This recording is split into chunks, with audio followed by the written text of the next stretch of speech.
Hey, weirdos, I'm Ash. And I'm Alaina. And I'm Aliza. And this is a special edition of Morbid.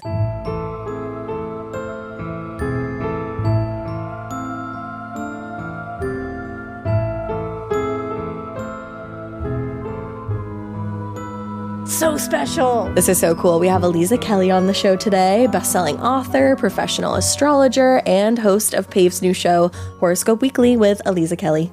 Welcome. Welcome. Thank you so much. I'm so excited to be here. A fellow weirdo. Yes. I love that. A lifelong weirdo. Weirdos unite. The vibes are right. Yes. We knew immediately. We were like, true. oh, weirdos unite. Yeah, like, I mean, this is right. I could sniff out a weirdo from miles away. Oh, hell so yeah. this is perfect. Home sweet home for me. I love it. Game C game. So we're going to be getting into Alaina's Roman Empire, the Salem Witch Trials again. I know you all said that before Ash did. They were like, oh, we're talking about Salem. They're like, really? Either Jack the Ripper or Salem. Yes. It was one of those two things. One of the two, but we're putting a fun spin on it this time. Yeah. And we're going to talk about like the astrological events that were going on. And just to start us off, Aliza, how did you get into astrology? Was it something you've always been interested in? Was it something that just like knocked on your door? Well, I mean, it's sort of a combination. I mean, as I mentioned, lifelong weirdo here, you know, so I don't think that anyone was surprised when I started to gravitate more towards astrology. But at the same time, I was really quite surprised by it. I was in my early 20s. I was living in Los Angeles. I was at that time working. I had graduated with a degree in art history. I was working in galleries, and I was finding myself increasingly dissatisfied with my life and just feeling that, I mean, what we all go through in our early 20s, or many of us do, the sense of like confusion, who am I, what am I doing? And I started to try to solve that puzzle. And I found my birth chart. I found out that not only was I a Leo sun, which I related to a little bit, but not fully, but discovering I was a Pisces moon really. Same. Oh my God. Look yes. at that. It's a big breakthrough when It you get is. that placement. Yeah. Yeah. And it unlocked so much for me. And then from there, I just, I kept researching, I kept studying. And then I started to realize that, this language was something that wasn't just applicable to me, but other people were also interested in my interpretations of what was going on with their charts. So gradually it just started to build, and there was a whole host of, this was 10 years ago now. So there was a whole host of things that happened. I started an astrology dating app 10 years so ago cool. with a friend from college. We were sort of ahead of the curve on that. Yeah, so that's such a cool idea. Yeah, it was amazing. I mean, it was also right when Tinder and Hinge and all of this were coming out. smart. So it was sort of recognizing like, here's an interesting space where people want to be making these connections, but right now it's so superficial. So just starting to realize and starting to sort of create this more modern vocabulary around astrology has always been something that was really significant and meaningful to me, especially because when I started, it was still very much reserved for like kooky aunts in Santa Fe, like it was like you were wearing like big turquoise jewelry and like going through beads to talk about astrology. And I wanted to find a way to make it relevant because I saw how valuable it was and how instrumental it was for helping people connect the dots and figure out who they were holistically. And that's what I've really been doing in various ways, in various formats ever since. I am really so passionate about it because I really think it is a beautiful way of building confidence, empowerment, compassion, understanding who you are, understanding what the people in your life are about. And of course, we can use it for cool things like looking back into the past, like what we're going to do today, Right. and seeing what was going on, what were the trends. And that is really valuable. It's Absolutely. valuable to see patterns and to recognize where things keep coming up, where those pain points are, so that we can ideally learn from them and not do Salem Witch Trials all over again. Let's Right. That's the thing, because I feel like everybody knows their sun sign and like knows a little bit about astrology, but when you really start to look into it, it can tell you all these different things. And like looking into the stars over Salem, I feel like it's going to be so interesting. Yeah. Yes. And what you said about like being more like knowing more about yourself when you start learning more about your zodiac and like what's your chart, what's going on. That's what, because Ash like started getting into it and telling me more about things about me. And it helped me understand you better. Exactly, it helped me understand myself better. Yeah. And it's like, and then it helped me understand, you know, like my relationship with you, like a Gemini, why certain things like work and why certain things are like iffy and why certain, you know, why we do this. And it's, I don't think people look into it far enough that way. And it's like, it's really helpful when it can make you sit there and go like, oh, that's why I'm that way. Like that checks, it like validates. Yeah, Definitely. I mean, something that I've always said is that to me, you know, the question of whether astrology is or isn't real is less significant than recognizing that when we have astrological conversations, we have better conversations. Yeah, exactly. We have richer conversations. We open up. We're vulnerable. We really are like allowing ourselves to be multidimensional, which and is a truth. yourself. Yeah. But it's often, you know, whether or not we are even intending to, we sort of stick to our own stereotypes, you know?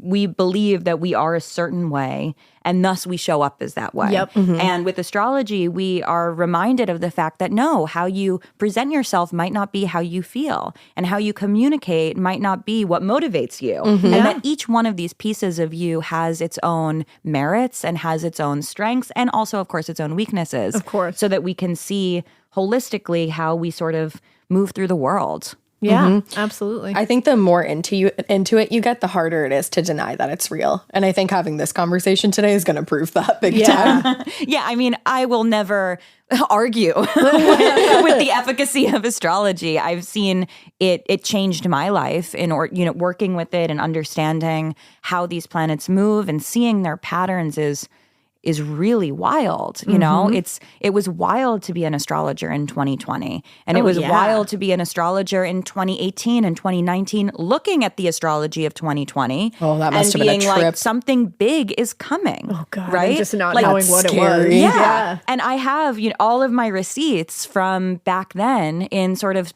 being like, you know, let's keep focused on 2020 because something is really interesting going to happen here. Wow. Not, of course, knowing what it was because that was not within my sort of purview to understand. But then at that time to see, okay, when Jupiter and Saturn connect, these types of things happen, as has been reported over history. When Saturn and Pluto connect, these types of things happen, and it all really lined up. So I really, you know, it's been, for this duration of time, for a decade of doing astrology, I can say that it is, there is really something to it. You know, it really does check out. And it definitely checks out in these charts too. It's going to be so interesting to hear some of these things. I'm so I feel like it's excited. going to be like, ding, ding. Like all of a sudden it's just going to be like, oh, okay. So that was happening. Because it's a mass hysteria event. Right. That no one's been able to explain. I mean, people go into like the ergot poisoning theory where it's like, you know, there was a fungus on the wheat that they were making the bread with. And Maybe made there's everybody something to it. lose it. And it's like, but maybe there's more to this. Like that mass hysteria just seemed too much for like, you know, a fungus to be the reason, or for just people having groupthink to be the reason. Right. It's like maybe there is something that was going on that kind of set everybody off. Yeah, and I guess, you know, how I want to sort of preface all of this is that when we talk about astrology, we have to remind ourselves that we can't, and we're not talking about it on a binary of good or bad. Astrology is much more complex than just there being a positive and negative, right? Yeah. Like there's lots of manifestations of how these different planets in their different zodiac signs can come to fruition.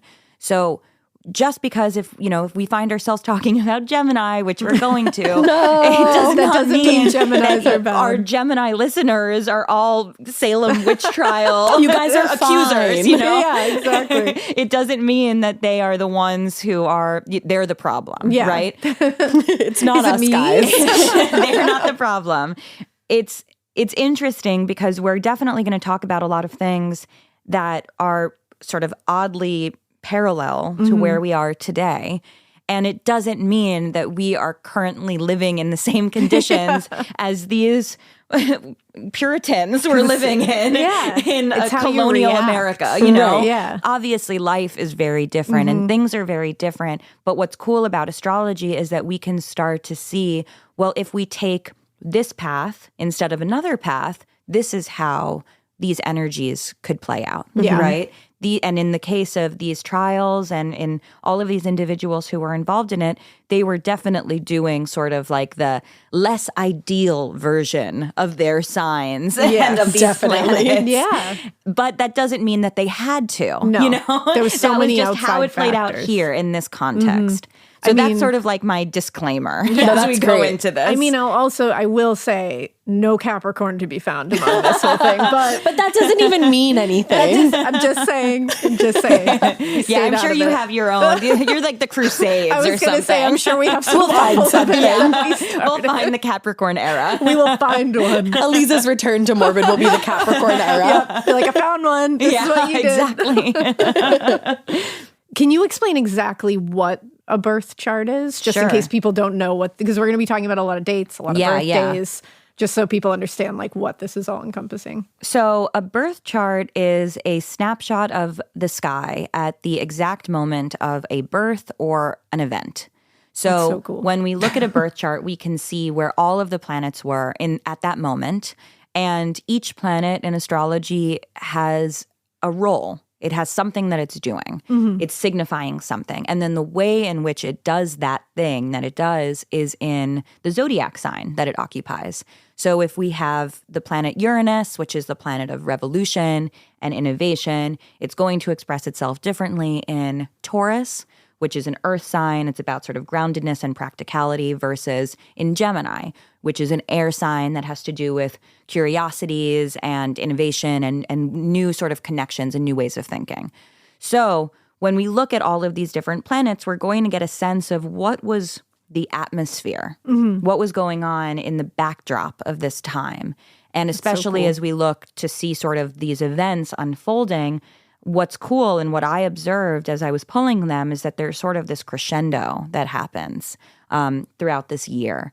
And again, there were many points where it didn't have to go as far as it went. Yep. Right. And to me, that's also really compelling. Yeah. Because there were so many points where it was like, you have this big thing coming up, and we're going to talk about what that big thing was in the year 1692.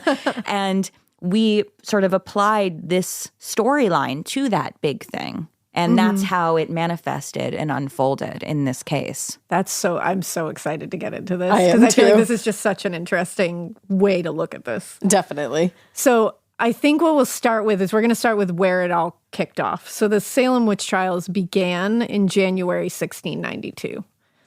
They didn't end until May 1693. We'll go through a few dates in between there.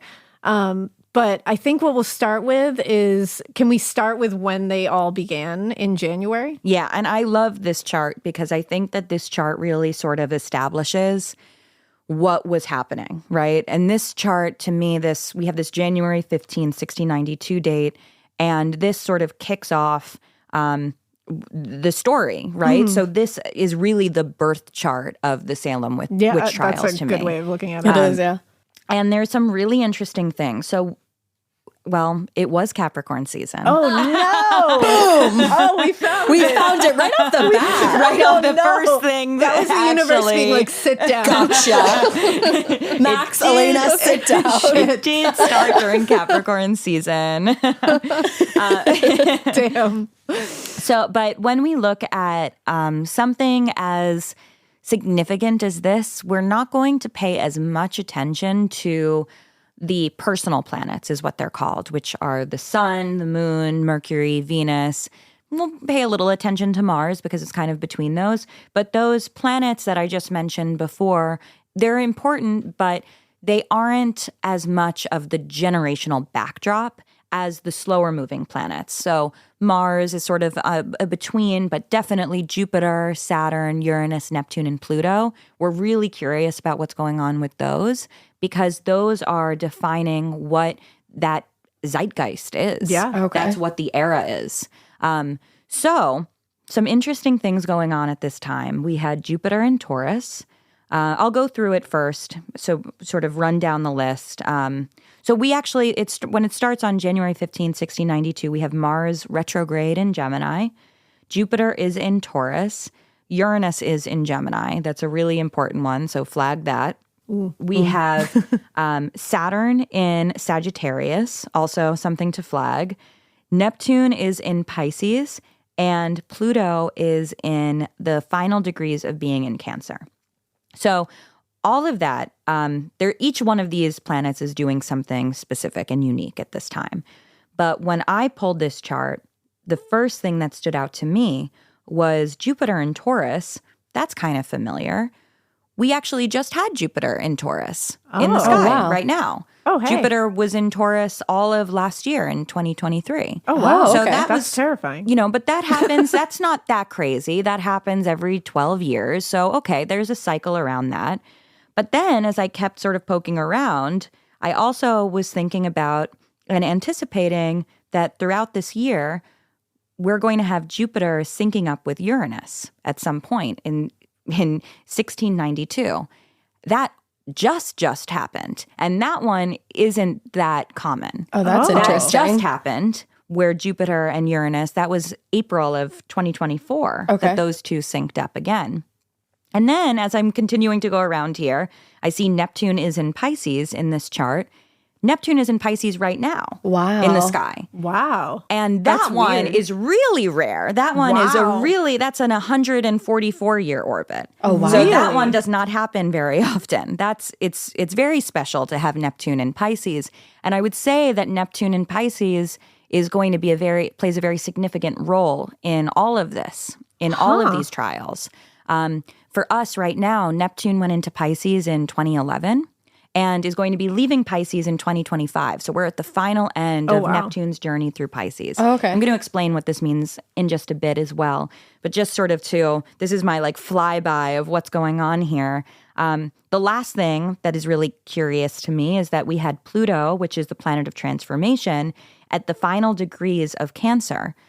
Why is that so interesting? Well, currently we have Pluto at the final degrees of Capricorn. Cancer and Capricorn are opposites, so it's exactly 180 degrees away from where it was during the Salem Witch Trials. Wow, that's So when I interesting. pulled this chart, I was shooketh. Yeah. I was shooketh because I knew that this chart was going to be interesting. Duh. Of Yeah, course, it's an interesting. interesting thing. But not that interesting. Not that interesting, not inapplicable. such a parallel to where things are right now. Wow. Which then, of course, is why I needed to have this little preface at the beginning because I don't want to scare people into being like, oh no, it's coming back. The witch trials. But there is something to be said for where we are now. We find ourselves, quite a lot into the future from this time.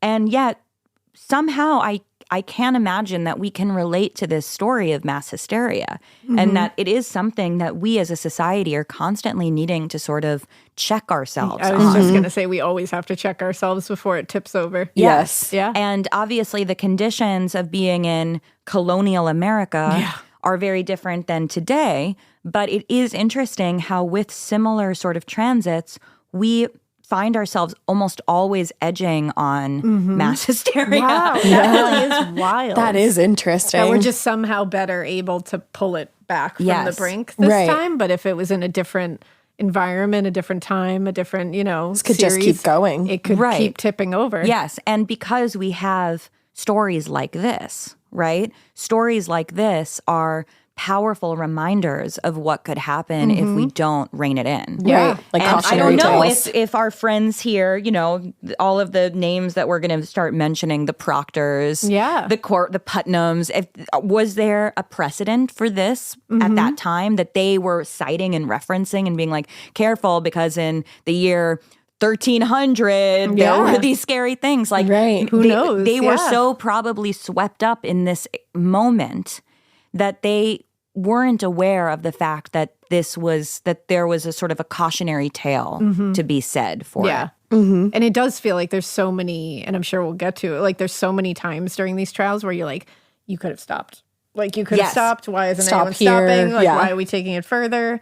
And they just didn't. They just kept tipping it over. And it got worse and worse until finally it did explode. And everybody was like, wait a second. Maybe we've overdone it here. Maybe this isn't okay. Yeah, that's exactly right. So just to sort of summarize what these planets are doing here and sort of the snapshot of the sky when the trials began. there was a really interesting, we were sort of walking this line and we were at this edge between storylines, which is kind of where we find ourselves right now. With Pluto being in the final degrees of Cancer, Pluto is the planet of transformation, but it also is the underbelly of things. It really likes to go deep and expose. It's definitely very connected to sort of the esoteric and the arcane and witchy things. Love that. Yeah, love it. I mean, witch is great. We love witches. Yeah. People being falsely accused of witchcraft. Don't love that. Don't love it, right? That. Don't love Hate that. that, actually. Hate it. And I feel like that's sort of, this chart wanted to understand. Yeah. This chart was really deeply trying to get to what is the truth of what is going on here. And I think that it backfired, obviously, I think, Yeah. It sort of, where that truth was misdirected. But I can relate to this chart in it being very curious, in it being very sort of interested in what is going on behind the scenes and trying to understand sort of the core narrative. And I think the attention was really on sort of like what's, there's all of these weird things happening, but what's really at the root of it? Like what's the deep narrative here? Yeah. And it was this false accusation, is how they manifested that. On a good day, this chart could be occult, this chart could be witchy, this chart could be interested in journalism, this chart could be sort of spilling the tea, but it wouldn't, and exposing things, but it would do so with more morals attached to it. Rein it in a little. That makes sense. And it's true because this exposed so much, these trials. Like they exposed the issues with Puritanism, it exposed the issues with the colony as a whole, it exposed some, issues with the trial system, how laws that they were coming. It's justice. Big families in Salem and the surrounding, towns that were doing things out of vengefulness and, grabbing land whenever they could. So it exposed so much. Right. Like in a horrible way. It's horrible that we had to go through all that to expose all these things, but it was a huge exposition of people for sure. Right. And that's really interesting because it's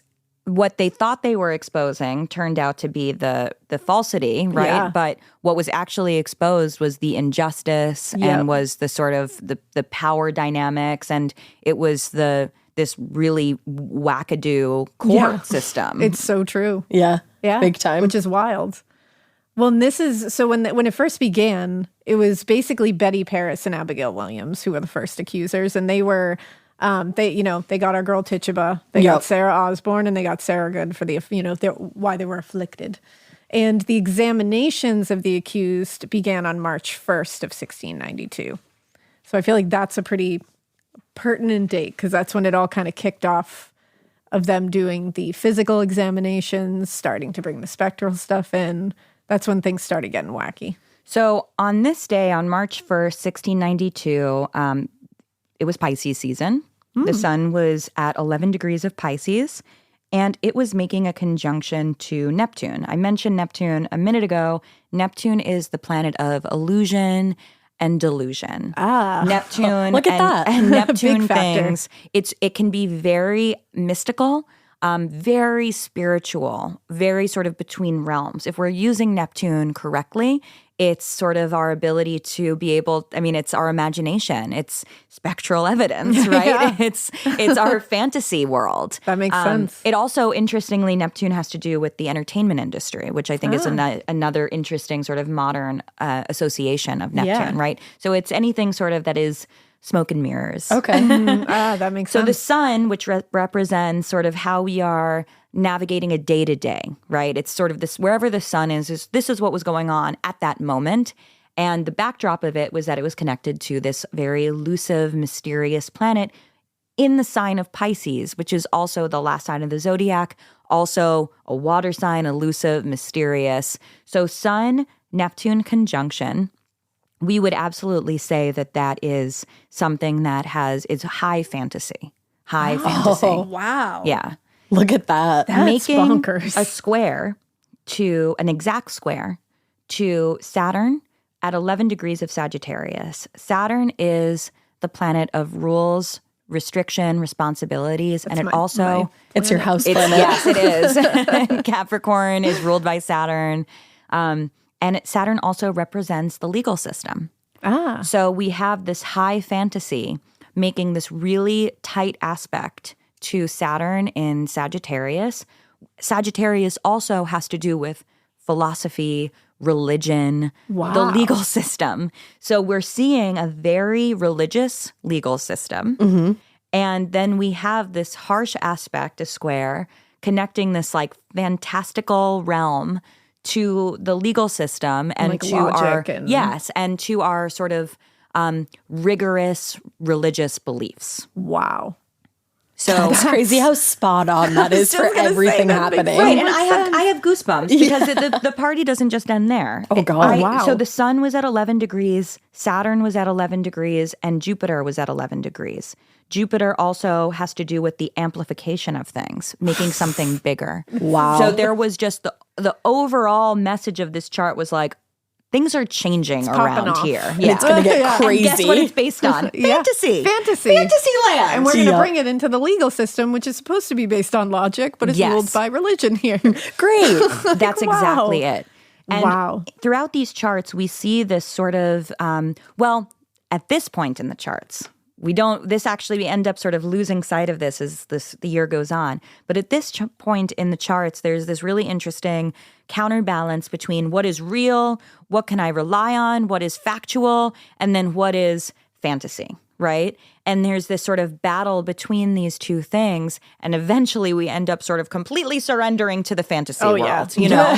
But as of right now, it's this tension. It's this sort of like, I want this to be a nice place to live. Like, we want things to be safe here. We have to cleanse We're it. doing this for the people. Right. Yeah. The greater good. Yeah. The greater good. Yes. But I guess I should say that the backdrop of this is that we're sort of losing touch with reality. We sure progressively. Definitely. Yeah, absolutely. And it really is. This is when it went from like, they're afflicted, what could this be? And then accusations. And this is when it jumped up that notch to the examination period. So it makes sense that that's that like kick up to the next level. Yes. That's so scary. That's terrifying. So the next date we have is May 14th, 1692. This is significant because it's when Sir William Phips arrived to take his role as the royal governor. And William Phips does play a big role in all of this, eventually ending them, or at least effectively ending them. But this is when he took his role. So this is when he began ruling over. So the main thing that I'm noticing in this chart when I pull this up is that we have two really strong conjunctions happening. Again, a conjunction is when multiple planets are meeting at the same point. So we have a Sun and Jupiter conjunction. The Sun was at 24 degrees of Taurus. Jupiter was at 27 degrees of Taurus. Jupiter is the planet of expansion. The sun represents sort of what we are doing in that day. So this is sort of exposing that the events that took place on this day are going to be big, right? It's sort of being like, this is important. Pay attention to what's happening right now. Interesting. Sun Jupiter is also generally considered very lucky.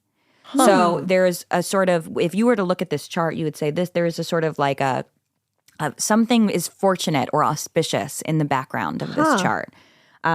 Another interesting thing is that Pluto, that planet of transformation that wants to get to the underbelly of things, and Mars, which is the planet of action and motivation, are connected at this time too.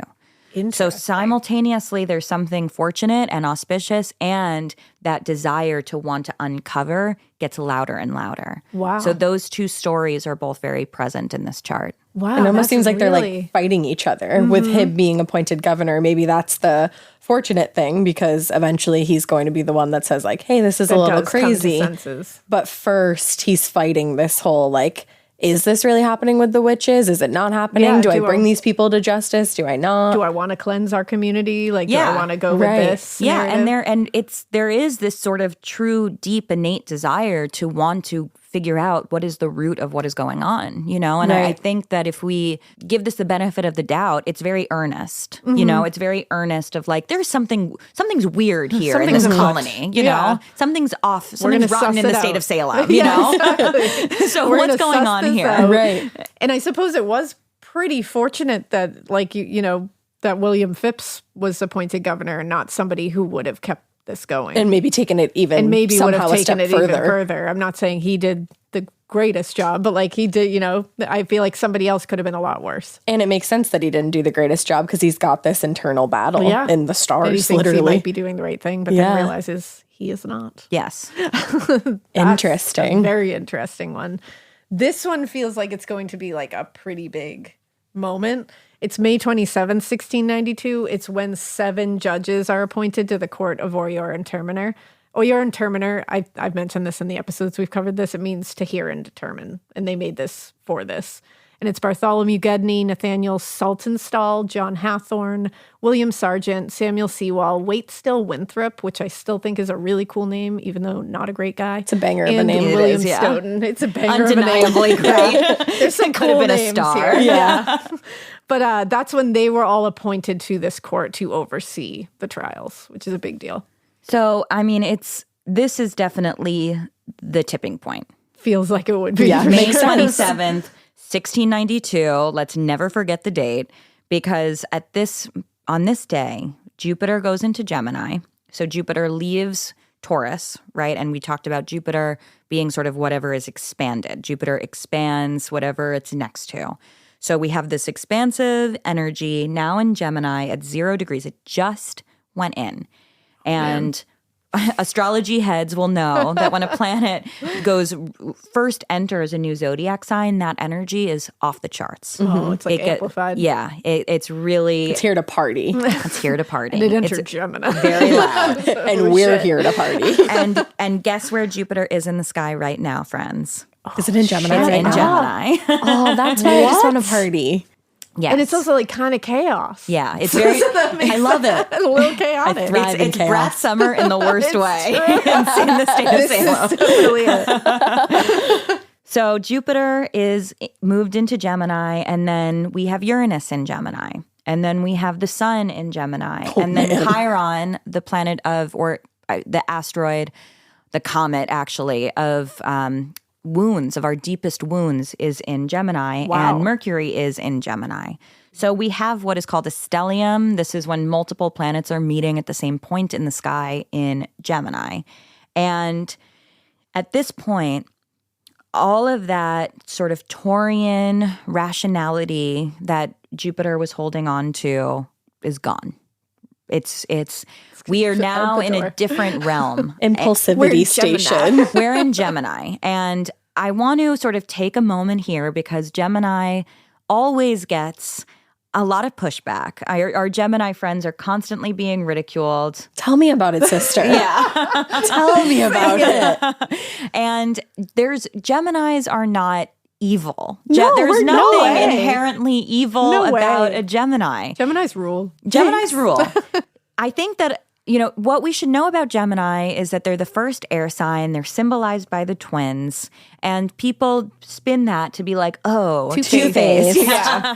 Jekyll and Hyde. Maybe I just have a duality that you don't understand. Exactly, because twins are not two-faced. Exactly. That's not what they are. Yes. So it's a totally wrong assertion. Mm-hmm. That's exactly right. Gemini and twins are there's separate, right? There is and what this symbol symbolizes astrologically is that Geminis are so curious, they're so interested in multiple things that they had to duplicate themselves in order for them to be able to do all of the things and accomplish all the things that they're passionate about. So it's really less about like one side and then the other side. And it's more like, if we're all so busy that we can't make time in the day to do everything, then I have to just be two people. So I can touch upon all the things I'm interested in. Exactly. Yeah. So I think that often our pushback of Gemini is really a pushback of our own duality, right?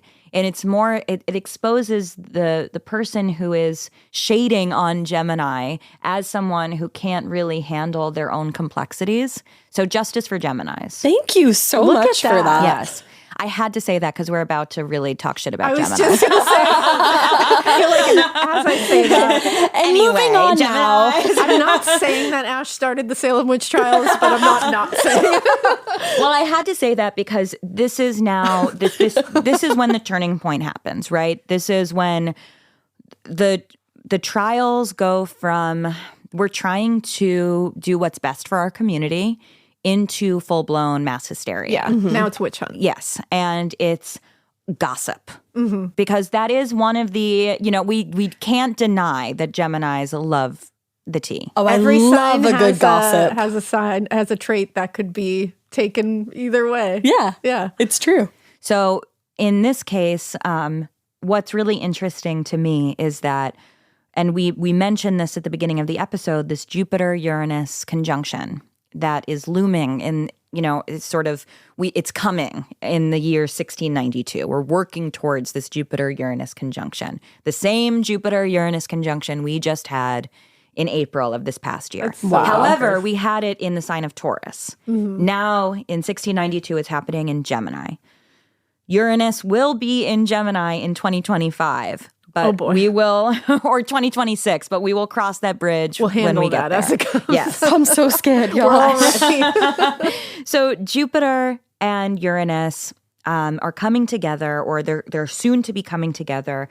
And the energy around this, Uranus being the planet of innovation, revolution, shocking things, is that we are moving towards a witch hunt revolution with this chart. And the judges being appointed to this court is really marking a new era for what this place is going to be, what the standard, what the precedent is. So as we will soon see, laws come back, right? Yeah. Laws that had been overturned come back into the fold. And that's because it's a revolution. They're not seeing this as something that's a regression. No. They're seeing this as something that is actually really innovative. Yeah. Wow. Which is new rules, new way of doing things. And they see themselves as being highly progressive for how they're approaching this. That makes sense that they saw it that way. Yeah, it really does. It does, absolutely. And again, we see the stellium in Gemini is now making an opposition to Saturn and Sagittarius, which we talked about before as sort of our anchor of what the legal system was. An opposition is 180 degrees apart, so it's sort of being pulled in different directions. On one hand, we have we want as much information as possible, says this Gemini stellium. Come in with all of your freaky ass spectral evidence. Whatever it is. Whatever you have, bring it. We'll listen to it we all. will listen. We'll listen. We'll listen. We love it. We will hear and determine. Yes, the tea. And there's no rules to what it could be because the evidence can come from any place in any way whatsoever. Meanwhile, Saturn is now outnumbered with all of this. So Saturn in Sagittarius is okay, well, if this is going to be the philosophy, if this is going to be the court system, so be it. Right. So Saturn now has to sort of bend to all of these Gemini planets, and it's changing the structure of the court because of it. Wow. That makes so much sense. It does. It really does when you lay it out like that. And it's so interesting when you said it entered at 0 degrees and it all just pops off from there. Yeah. And it gets more intense as we go. Yeah. So absolutely. It makes sense. You already mentioned on June 8th, 1692. My birthday. Ash's birthday. Again, I'm not saying Ash. I'm just kidding. Justice for Gemini! Just kidding. But that's when they did bring back an old Massachusetts law that was made obsolete by another law against hangings. They bring that back to allow execution by hanging now. Yeah. So they were I know we got rid of that when it's obsolete. We miss it, though. We're going to pull that back in here because why not? Yeah, and for them, they're no, this is modernity. Yeah, look at us. Look at going us. into the future. Yes, and in this futuristic utopia, we recognize that the witches are among us, and to protect our community, we got to be executing them left and right. We're the heroes. We're Get heroes. hip to this. Yeah. Let's go.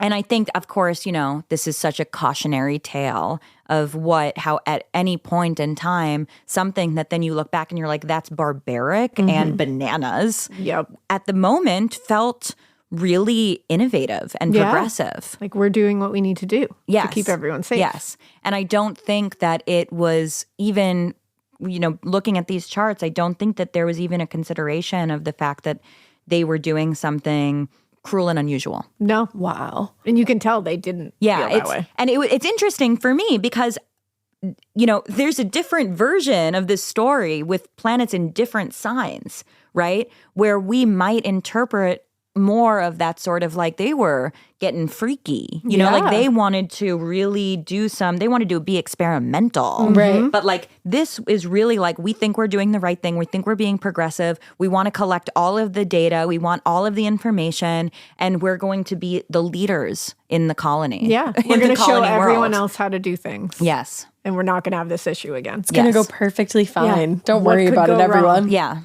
Because it was literally only 2 days later, on June 10th, is when they had their first execution of Bridget Bishop. So right away. It was like jumped bang, right bang, in. boom. Yeah, they brought in this law, and then they immediately put it into motion. They were like, whoop, 2 days later, we can hang someone. Yep. Like, crazy. Yeah. And at this time, we have that same sort of that motion, that movement towards Jupiter, Uranus, and that conjunction is we're actually at the height of it. Jupiter is at 3 degrees, Uranus is at 6 degrees. They're only 3 degrees away from each other. Within the week, they're going to be forming that exact conjunction. That's wild. And again, 3 days after that, so within that same time period, span, yeah. That's when the Salem Church, excommunicated Rebecca Nurse, who was this like pious church-going woman who everyone loved. We'll get into her because I have like a special place in my heart for Rebecca Nurse. Justice for Rebecca. Justice for Rebecca. But they excommunicated her in the same week. So it's like when all that was going on, it was just going up and up and up. And again, probably thinking they're doing what they need to do to keep the church clean. Setting the new standard. Setting that new standard that like you're going to be excommunicated if you are accused of this. Right. Which is so scary. Right. And what we see in that case is that even though this very pious woman and community member who was very beloved was, you know, it was unfathomable to think that this person could be a witch, because this data is being presented. New types of evidence, new types of material, that Gemini, like, I want to hear it. I want to hear it. Bring it, bring it. Unvetted. Just give me it raw. Unvetted. Like, which again, you know, and it's haunting for me because here I am, an astrologer, and it's once again an election year. And all I want to remind people is that with Jupiter and Gemini right now, make sure that you are really looking at the vet sources. your information. Yes. Do we know how to tell whether something is propaganda or not? absolutely. So important. And it's the same thing here. The Yes. exact same, except they were just letting it all through. Yes. That's crazy. And especially, you know, we have these similar sort of parallels happening. I have no problem with AI. Like, I'm not one of those people that thinks that AI is going to, maybe I should think it's going to take over more, frankly. I don't know. You never know. But with all of that, it's right now being deemed as very innovative, right? It's being deemed as very progressive. feels very much the same. And we are collecting all of the data, Yep. right? And it's like this, Pulling we're it giving all in. all of the data to these different technologies Yep. that we don't really understand right now. And I'm just, you know, I just want to put that there. Yeah. I just want to let it sit.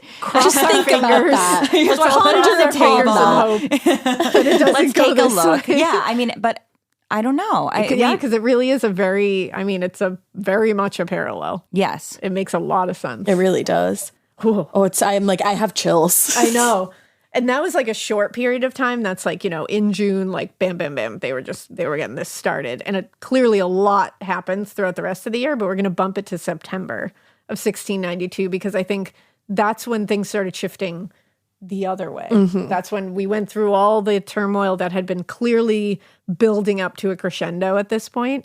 But in September of 1692, the court of Oyer and Terminer stopped meeting because that's when people started going, wait a second. What are we doing here? You're not hearing and determining anything. You're hearing everything and determining nothing. And really only determining one thing. Yeah, it's Everyone's like, wait, we a gotta witch. change this. So It is interesting now that when I hear you say that as we're talking about Gemini and Sag, the hearing and determining. I mean, I feel like that is the spirit of the Gemini and Sagittarius axis is hearing That's and so determining. Yeah. That's Wow. my big three. you're like, oh my God. But less determining, more hearing. More hearing everything. Yeah, Unvetted, yeah. unfiltered. Not enough Sag energy. Yes. taking it all we need in. more of the Sag. Saturn was in Sag, but it was being totally outnumbered by Yeah. all of the Gemini. So now makes it's, sense. but interestingly, at this time, you know, that conjunction, we are sort of moving away from it. That conjunction between Jupiter and Uranus had happened. Jupiter is now at 20 degrees of Gemini. So that stellium, that big I'll show you guys the chart, but like it's in May 27th when those judges were appointed, it's like a massive amount of planets like pooling in one area. By the time we get to mid-September, it's dissipated. There's no more stellium. It's all sort of broken up. It's a much more, I don't want to say, there's nothing abnormal about a stellium, but it's just a much more well-balanced chart. Yeah, that makes sense. And interestingly, Saturn has more agency and control again now in the chart. Okay. Because it's not being outnumbered by all of these, heavy-duty Gemini placements that are sort of pulling at it from the other direction. So now the loudest aspect is actually the aspect between Uranus and Saturn. Uranus is at 9 degrees. It's going retrograde. Saturn is at 6 degrees Sagittarius. So we have a Uranus-Saturn opposition. Saturn has more power. Saturn has more strength to be like, what's going on here? Wait a Let's second. take a relook at all of this. We need to stop hearing everything. Yes, more determining. More determining with facts. Also, on this day, the moon was in Sagittarius as well. So the moon and Saturn were working together to be like, cut it. That is really interesting. My guy, the moon, we love the moon. And was like, yeah, this is insane. yeah, the moon comes through. Wow. So yes, I mean, it's definitely, things are very, in a short amount of time, the sky is really different. Wow. And it just, when you look at the events, it just makes so much sense. It makes perfect sense. Building, and then it just kind of like slowly dissipates. Because it does feel like it suddenly slowly dissipates. That's exactly what happened. I mean, if you were to show me these charts with no sort of events associated, I would be like, whoa, what were we working up towards? Yeah. And then I would see the drop off. It slowly trickled You're like, off. everything's fine now. Yeah, Like, okay. But what was going on there? But what's that over there? That little one in the middle. Is everyone all right? Salem Witch Trials. Who made it out of that? And then the next thing, and this kind of goes back to our Governor Phips, our friend Governor Phips over there, who apparently there was fortune in the sky when he became governor. On October 29th, 1692, that's when after the court stopped convening, he ordered a stop to any more arrests in the trial for witchcraft. He didn't want anyone else arrested for it. And he later would, in the following year, he later pardoned everybody remaining in jail. So he did do his part to make sure everybody was let out. Yeah, just about 6 months after he stopped. But it began October 29th, 1692 is when he stopped the arrests. So no more witchcraft arrests were going to happen. It's interesting, obviously we know that this date is very close to Halloween. For me, just spiritually, I think that that's really interesting because that marks it's a threshold. Halloween, October 31st is the halfway point between the autumn equinox and the winter solstice. And it's, known to be this sort of transitional time. So I just think that it's interesting that timing is sort of like so close to Halloween that we say like, this is enough. This is spooky in the worst way. Yeah, we're not going to make this spooky anymore. Yeah. The thing that stands out to me as we get into these, the fall of the year, the fall of 1692, is that Pluto, the planet of transformation, goes into Leo. So it's not in those late degrees of Cancer anymore. It shifts into a new zodiac sign. And again, as we talked about with Jupiter going into Gemini, when a planet goes into a new sign, it's really notable, it's really big, it's really significant. Now, what's wild is that currently Pluto is in the late degrees of Capricorn and is sort of teetering on Pluto going into Aquarius. These are the exact opposite sister signs of what was going on here. Wow. So Cancer is the opposite of Capricorn. Leo is the opposite of Aquarius.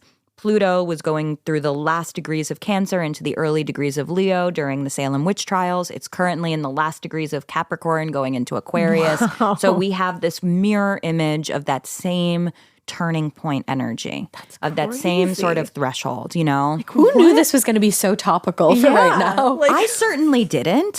Who could have known? Crazy. Wild. Wow. Seriously. So what that says to me and what we've been talking about as it relates to current events and astrology is being in a transitional time. Well, currently, as we are in the late degrees of Capricorn for Pluto, we're sort of seeing like, wow, something needs to give, right? Like we are reaching sort of a breaking point in our culture. Yeah. And it's like hard to exactly pinpoint what it is, but we know that it's just gotten very loud and very exhausting. You can see it in It so really many ways. has. Yes. And we're looking for something new. We're looking for change. Yep. And that's exactly what was happening at that time.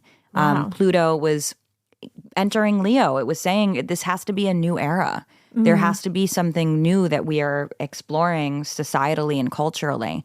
So it doesn't surprise me that at the same time that Pluto is moving into this new zodiac sign, which, by the way, it spends 20 years in a zodiac sign. So it really, drives a point home before leaving and entering something new, is that we're saying, like, actually, maybe this isn't the vibe. Yeah. Turns out. You know what? Maybe we were like Turns super out. duper wrong here. Our bad. And as you'll see, a lot of the people in this are just like, oh, yeah, We messed up. Like, that was not good. Yeah. So it's interesting to see that, and Pluto also was conjunct the south node of karma and past life at this moment. The nodes were in Leo and in Aquarius. So there is this sort of reckoning that starts to happen, it feels like, by the fall, where we start to kind of have a different perspective on what we want our future to look like. And maybe it's like we are looking at what we had thought was going to be this utopia where we're getting rid of all the witches, and then we realize, like, actually half of our community is in jail. Like, And some of the Slash judges, dead. own wives and children and sisters and What do we mothers do with all are these being people? accused suddenly, and they're going, wait a second. Maybe not. Yes. I mean, they had a 4-year-old in jail at one point. They had a 4-year-old in jail with her mom, and she was accused of witchcraft by Ann Putnam, by the way. And Putnam's the worst. We Fuck hate Ann her. Putnam. But she accused a 4-year-old, and they had a 4-year-old sitting in jail for like a year. And it's like somebody had to look at this and be like, wait a second. yeah. Yeah. Is this the like community? We really want to have a community where we're throwing 4-year-olds in the old Salem jail. This isn't what we were going for, yeah, exactly. like, I don't know if this is the utopia we were thinking it was going Right. to be. Yeah, exactly. So it totally makes sense. Speaking of So- Ann Putnam. Speaking of Ann Putnam, this was just an interesting one to me because, like, I am so focused on how much I hate Ann Putnam. My I hatred love of her. that you hate Ann Putnam We so hate her a much. lot. I have such a grudge against Ann Putnam. But in August 25th, 1706, so many years after this, or a few years at least, Ann Putnam finally says, well, maybe I made all that shit up. Oops, sorry. And she did this because she wanted to get into a church, and the church was not going to let her unless she admitted all her sins. That was a pretty big sin. And I thought this was an interesting one. I'm curious, do you know if, like, did the church at that point say that they recognized that this was all a disaster? I think it was part of the reckoning of everybody saying that we realized that the intentions might have been pure at some points, or what they think are Puritan. pure.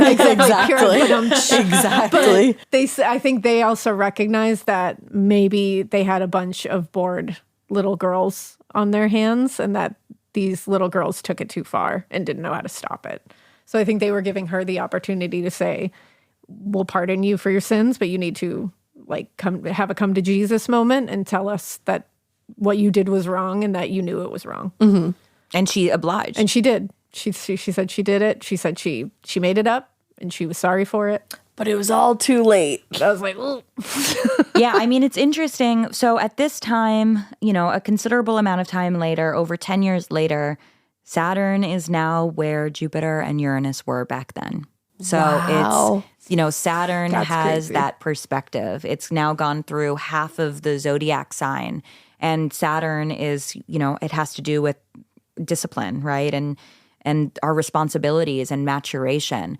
So it's almost like at that time, we all, and the chart of this moment was one where we had a different perspective on that Gemini craziness. Chaos. The chaos of Gemini. Yes. That makes sense. That does, yeah. Because it's like she had, I mean, I'll give one little inch here and say, like, Guys, she this is had huge. she had to have a little bit of a maturation here to, like, at least know. I still think it was selfish, and I think it was Selfishly maturity to know motivated. that she wasn't going to get into this church if she didn't do what they asked her to do. But it makes sense that it has to do with Saturn. Yeah. I see that. And speaking of my enemy, Ann Putnam, we should take a look at least a couple of the main accusers here, what their charts are, because I'm very curious about that. We have Ann Putnam is October 18th, 1679. And she was born in Danvers, Massachusetts. And she was really like the ringleader of all of this. Yeah, she really kept it going. She was the HBIC. Yeah. So, so Anne is a Libra. You know, something that I want to, something I want to call out, because it's, you know, it really is very loud in these charts, is 25 degrees.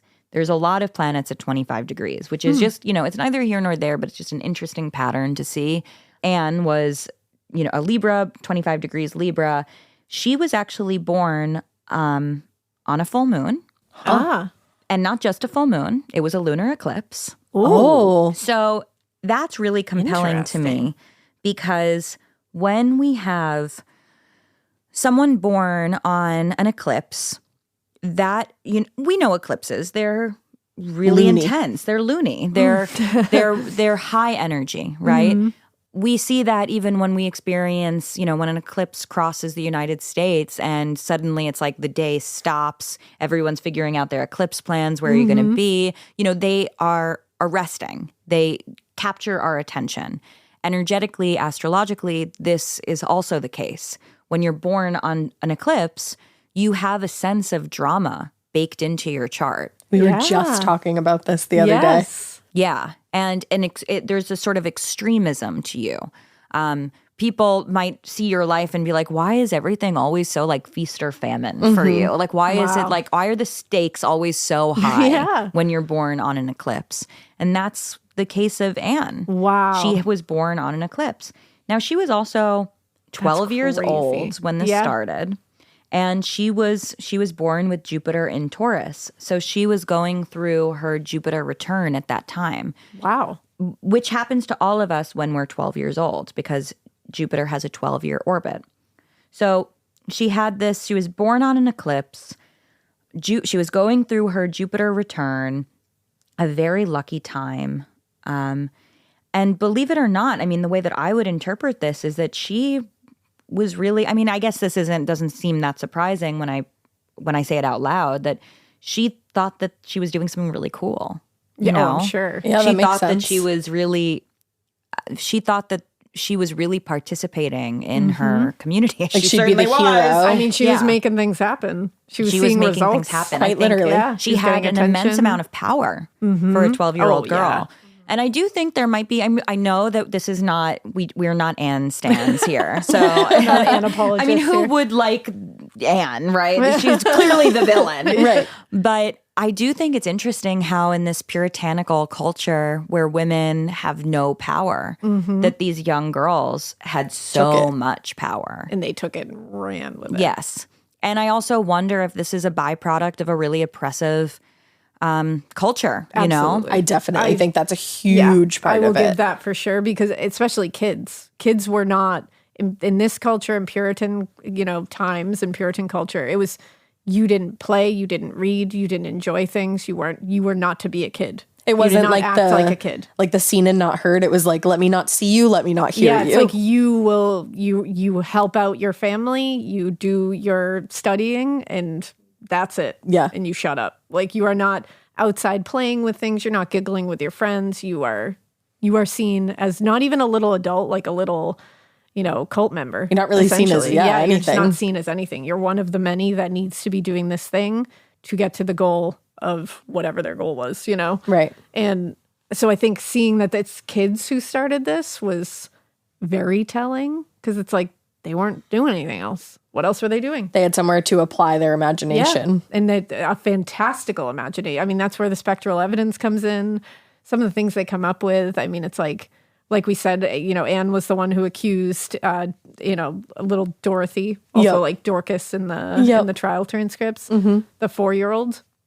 She said that like she was like biting her in her sleep. Like she flew in her window and was biting her. And it's like, that is some like fantastical shit. And it's kid shit. And I think they were just trying to be kids, but like they say in the craft, they took it to a dark place. Well, when you're a kid, you don't realize the serious repercussions that everything you're doing is going to have. And I think when they started seeing the repercussions, it was I think it was just either keep going or admit that you bullshitted everybody and now you're the we ones can't on the do gallows. that. Yeah, but it's Because- also, I right. mean, it's the adults who are calling the shots. I mean, if these kids are saying, are recognizing that they have basically unchecked power now and that they have the freedom to be able to participate in these spaces and they're being taken seriously. Validated. They're validated. They're having it's like they're one-upping each other and like how like wild these images and these imaginations are. And then the adults are like, very good. Tell us more. job. Yeah, keep going. Yeah. It's like, well, encouraged. I saw Cleansing our Rebecca community. Nurse in a rocking Yeah, chair, right. you know, like, and it's like, how far can you push it? Yeah.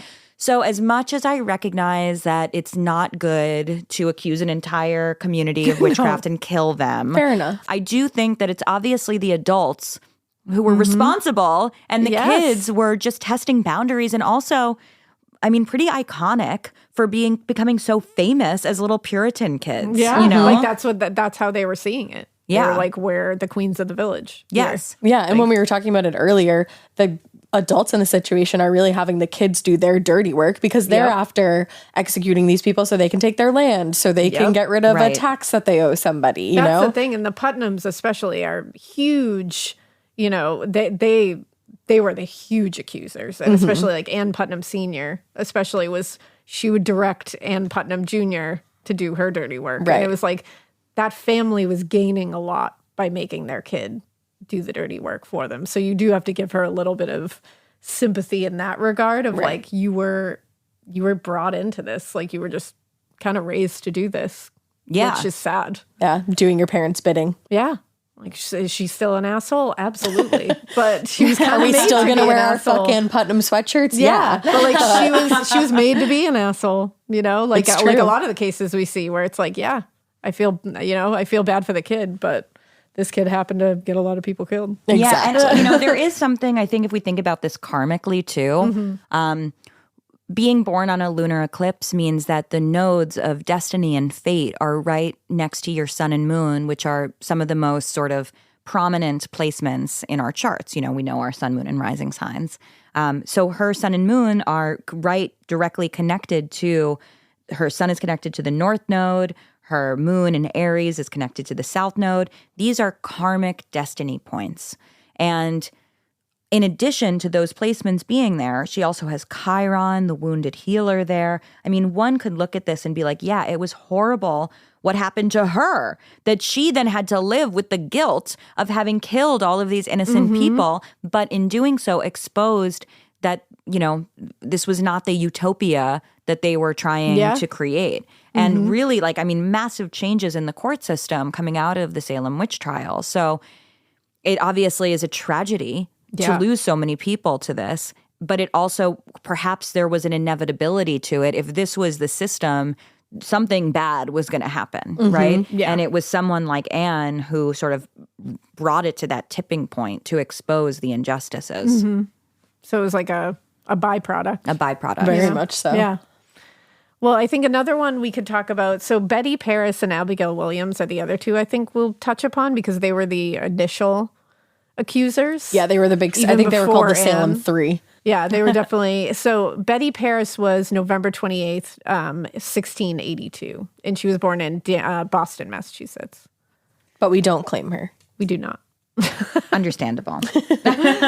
Well, she was born during a new moon. So we have another very strong lunar energy here in this chart. She was also 9 years old, right? Yeah, she was young. Really little.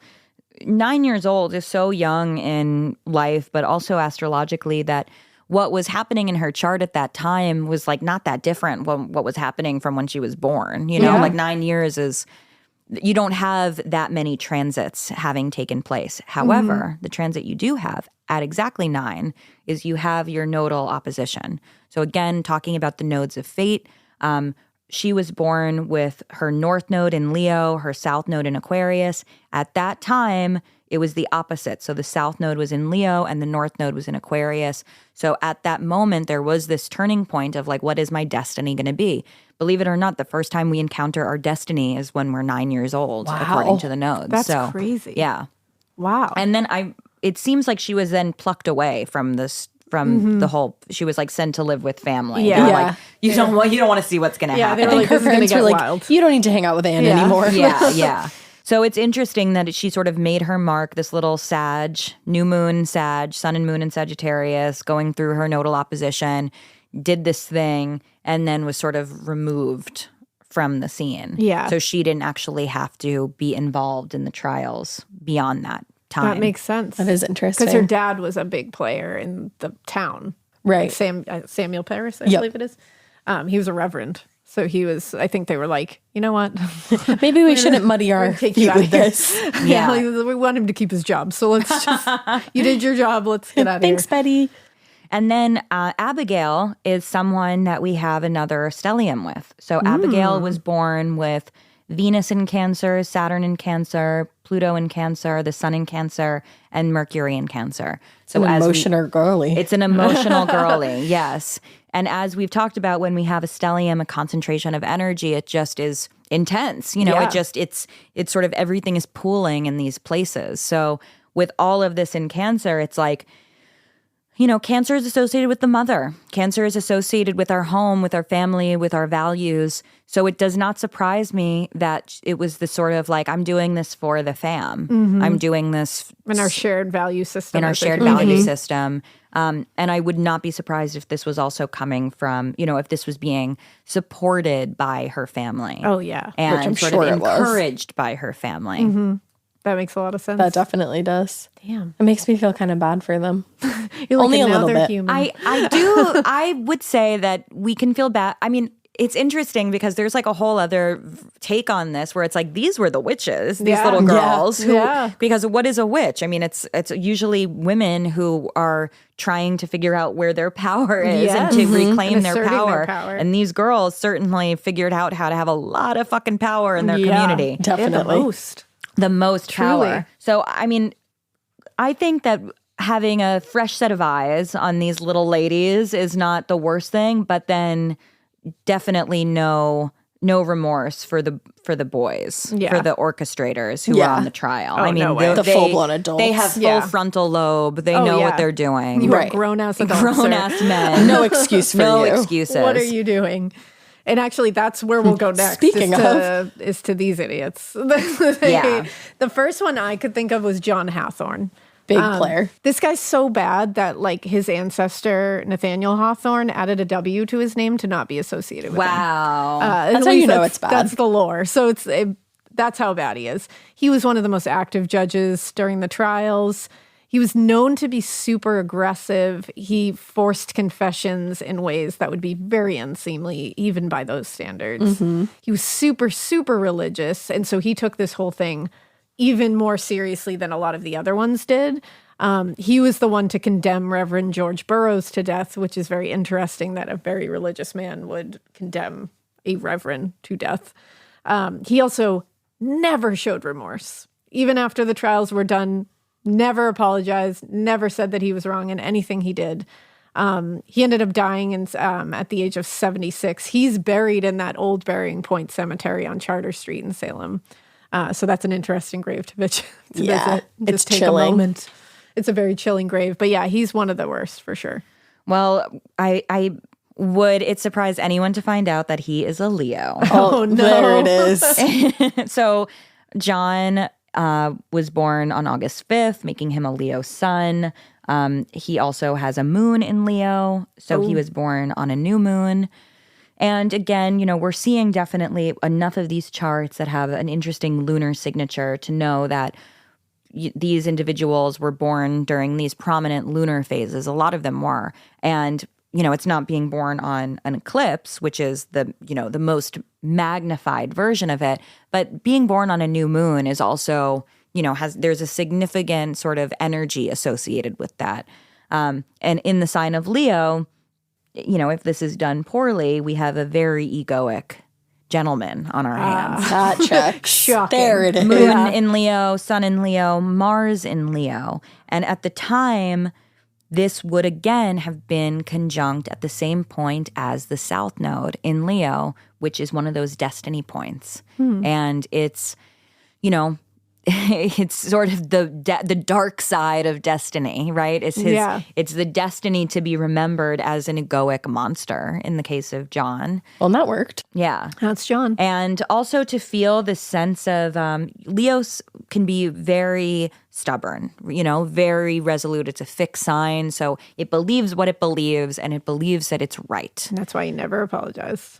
Never apologize. And it doesn't surprise me that this, there was this sort of vengeance for the reverend, and this sort of like, I'm not afraid to take down a religious figure because I know best. To show my point that I'm right. Yes, and to be bigger and higher than, because that is its own sort of egoic expression is to be like, see, you all thought that this was a pious individual, but I as a judge am above this alleged pious individual, and I say they're a witch. And I know better. Yeah. That's fascinating. That is fascinating. Oh, don't get wrapped up with a Leo. John's the worst.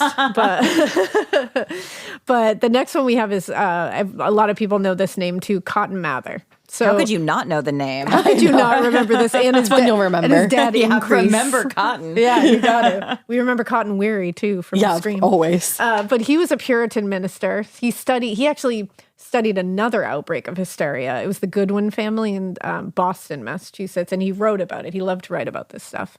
And he blamed it on the devil, and he mentioned in these writings that Salem was the devil's playground, is what he believed. Which is awesome. That sounds so metal. So metal. Like, so we metal. love Salem. If I was in Salem at that time, I'd be like, hell yes. And also leave us alone because we're the devil's playground. Don't mess with us. But a lot of people think that was part of the seed that was planted to at least start some rumblings in Salem with hysteria.